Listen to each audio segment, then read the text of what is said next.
Chapter 32. So Jacob went on his way, and the angels of God met him. When Jacob saw them, he said, "This is God's camp." And he called the name of that place Mechanaim. Then Jacob sent messengers before him to Esau his brother in the land of Seir, the country of Edom.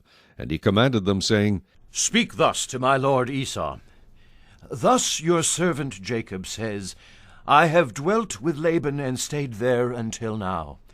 I have oxen, donkeys, flocks, and male and female servants, and I have sent to tell my lord that I may find favor in your sight." Then the messengers returned to Jacob, saying, "We came to your brother Esau, and he also is coming to meet you, and 400 men are with him." So Jacob was greatly afraid and distressed, and he divided the people that were with him, and the flocks and herds and camels, into 2 companies.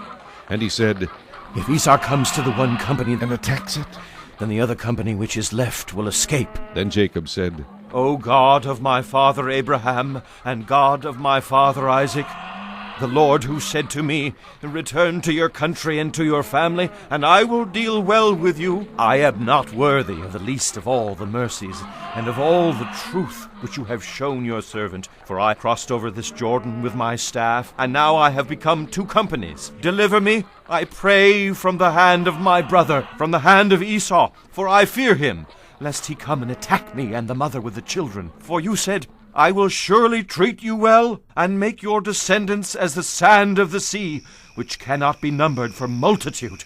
So he lodged there that same night, and took what came to his hand as a present for Esau his brother, 200 female goats, and 20 male goats, 200 ewes, and 20 rams, 30 milk camels with their colts, 40 cows, and 10 bulls, 20 female donkeys, and 10 foals.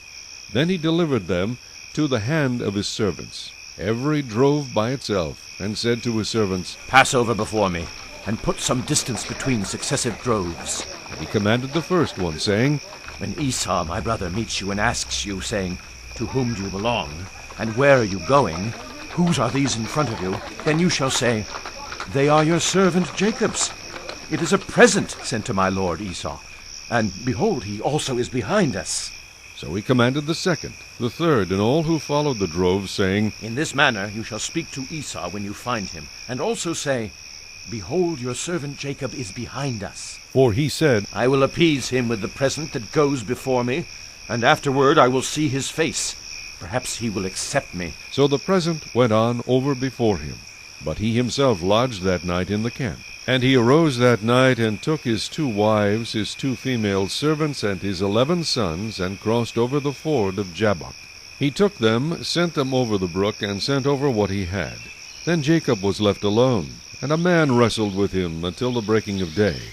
Now when he saw that he did not prevail against him, he touched the socket of his hip, and the socket of Jacob's hip was out of joint as he wrestled with him. And he said, "Let me go, for the day breaks." But he said, "I will not let you go unless you bless me." So he said to him, "What is your name?" He said, "Jacob." And he said, "Your name shall no longer be called Jacob, but Israel, for you have struggled with God and with men, and have prevailed." Then Jacob asked, saying, "Tell me your name, I pray." And he said, "Why is it that you ask about my name?" And he blessed him there. So Jacob called the name of the place Peniel. "For I have seen God face to face, and my life is preserved." Just as he crossed over Penuel, the sun rose on him, and he limped on his hip.